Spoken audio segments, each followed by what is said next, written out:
Good afternoon, everyone.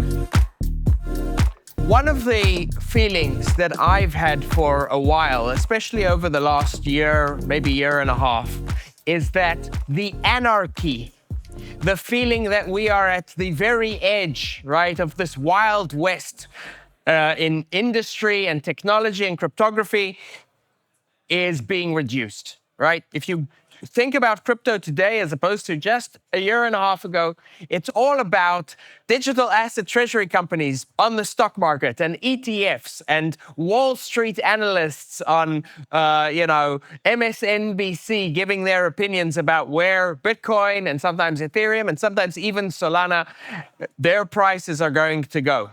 And at the same time, we hear over and over again on, crypto Twitter or from our sort of internal industry analysts, people complaining about the fact that, alt season has never arrived and retail hasn't come. And all of this is true. It's all absolutely true. I don't have a good message in terms of, oh, no, guys, alt season's around the corner. The anarchy is going to come back and we're all going to make 100x sick gains. And the reason is that the game has changed. But I think that saying that the anarchy is gone is misidentifying what is happening. It's not that crypto has become less anarchic. It's that the rest of the world has become more anarchic. And that the reason these institutions are adopting Bitcoin and are, to a lesser extent, adopting crypto is because they're doing it for the same reason we did it. So I don't know if this is true for all of you, but for me, I've been in Bitcoin for 14 years. And the reason I got into Bitcoin was my belief that governments were over-indebted, that over-regulation was always a risk, and that I couldn't really trust what I owned because it could always be taken away from me. PayPal could cancel my account. My bank could freeze my account. I didn't really own anything. This deeply troubled me. Now, I maybe was sort of a bit of a weirdo and an anarchist at the time, but I wasn't wrong. What's been happening is, over the last few years, the world has been proving to more and more people that every single government is massively over-indebted. Politicians across the world are extremely incompetent. And fiat currency, and in particular, the most important fiat currency of them all, the dollar, is not nearly as reliable as we wanted to believe. So I think another problem with our misdiagnosis, right? And if we don't properly diagnose what people are interested in our industry for, which is true property rights and the ability to get rid of counterparty risk, even if the counterparty is the government, then we say things like, the user doesn't care. So, some of you were in the room when I was on the panel a moment ago, and it was like the entire panel was agreeing that the user doesn't care. And we hear this again and again and again. The user doesn't care about what we're building, but they do. The user cares very, very deeply. They just don't care about what you want them to care about. Fundamentally, what most of this industry cares about is this ability to protect their wealth from these increasingly unreliable traditional institutions. That is why the vast majority of the wealth in our industry is in Bitcoin. And not only that, but our thinking that that crypto somehow is a crypto-facing industry, and that what's important is that we build the next killer app that's going to bring another billion people on board, is totally wrong. The vast majority of people who are not in this room, but are out there, are never going to directly benefit from crypto. They are going to continue to have government funded pensions. They're going to continue to mostly not save their money. They're going to continue to be in debt. They're going to continue to have credit card debt or whatever it is that they're doing. The vast majority of people do not manage their financial lives at all. Crypto is not an industry that is facing the consumer. Crypto is an industry that is facing people who are thinking about their financial planning, and that is primarily the very, very wealthy. So the question is not how do we bring the next billion users, the question is how do we bring the next trillion and $10 trillion in assets, which really is held and managed by a relatively small number of professional asset managers. So where we are in the world today, and the reason we've seen this sort of institutionalization of the anarchy and chaos of crypto is because it is the professional money manager who has become increasingly concerned that the institutions that they are part of, that they rely on, can no longer be trusted. And so this means that a new player has entered the crypto space and is very rapidly becoming the dominant player. So let's talk about the two players who used to be in the crypto space, who used to dominate the crypto space. The first kind of player was the hodler. Usually they were buying Bitcoin, but sometimes they were buying some kind of other asset, and then they would put it into cold storage and never move it. They wanted no further risk. They just wanted this asset to appreciate in value. That actually was the majority, and even to this day remains the majority of the industry. These are people who wanted to eliminate risk, not manage it. On the other side, we had sort of what can be defined as the degen.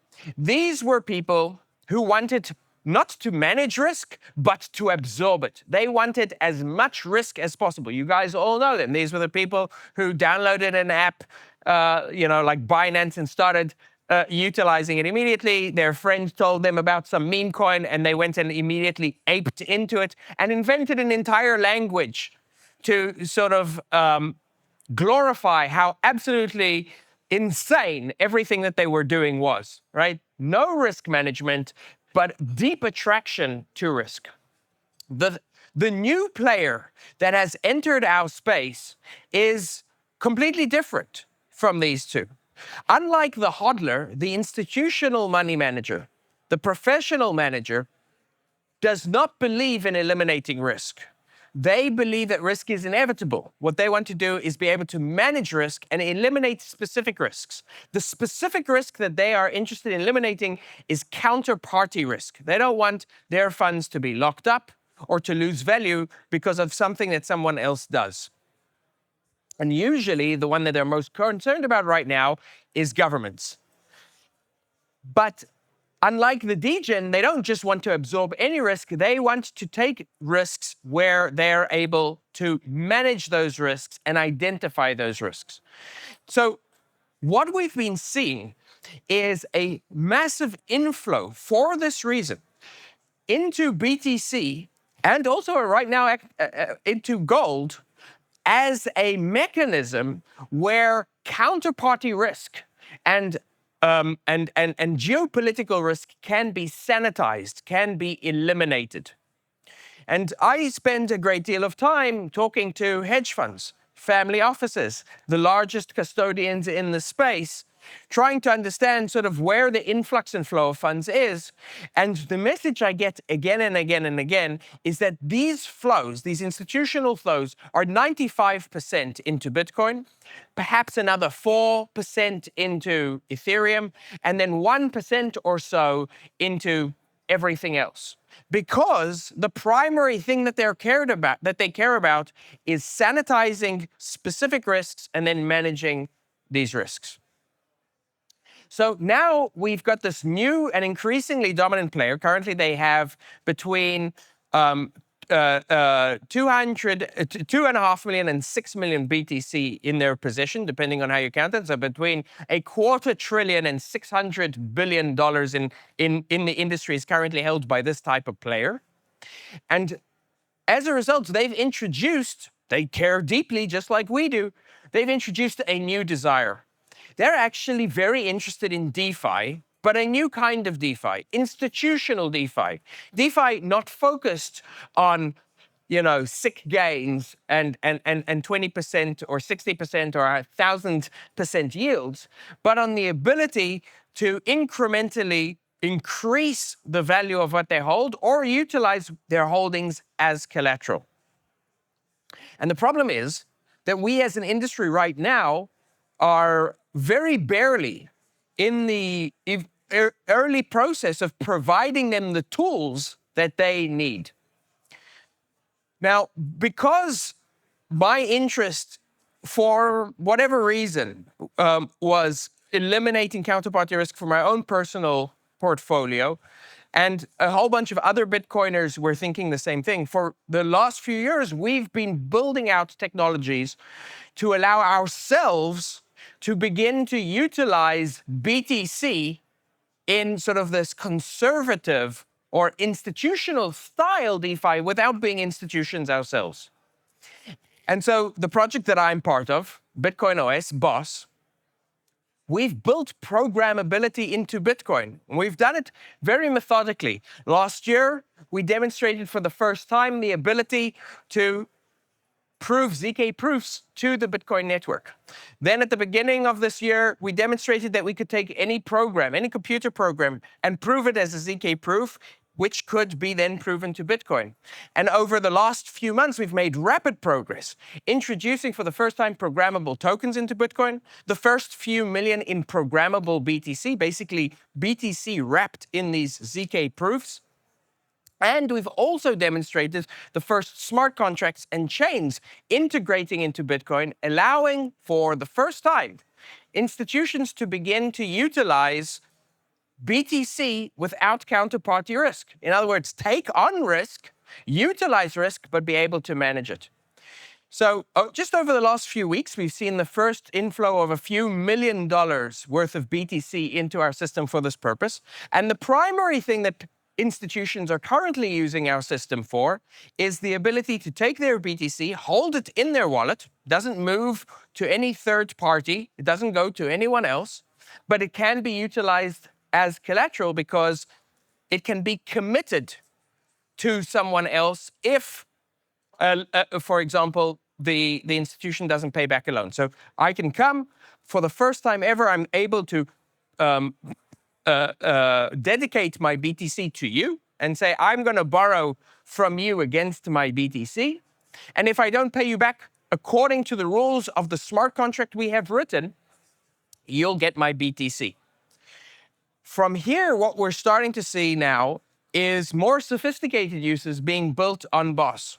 Trading, lending platforms, the ability to move BTC into existing DeFi platforms. And the reason I think this is so important is because what we're going to see moving through this is there's already between 250 billion and 600 billion BTC that we already know is interested in this kind of activity. And that doesn't include all of us here in the room. For the last few years, we've basically had to choose between being a hodler or being a degen. But now, because other players, very significant players, are making it possible for the industry and the tooling of wealth preservation first and then wealth creation second type of DeFi to be developed, and for it to be developed with BTC, these tools are now becoming available for everyone. So in summary, what I think this is going to lead to over the next few years is we're going to see a massive Bitcoinization of finance, and with it, the necessity to sell your Bitcoin is going to be reduced. We're going to be able to earn money against our Bitcoin. We're going to be able to borrow against our Bitcoin without giving up the key property of our Bitcoin, that it is our keys, our control. In addition to that, we're going to see vastly more funds move into the space. Bitcoin can truly be used as a reserve asset for the first time, not just as a meme or a narrative, but as an actuality. And what this means for all of us in the industry is that the value of our BTC in terms of dollars But the utility is going to massively increase.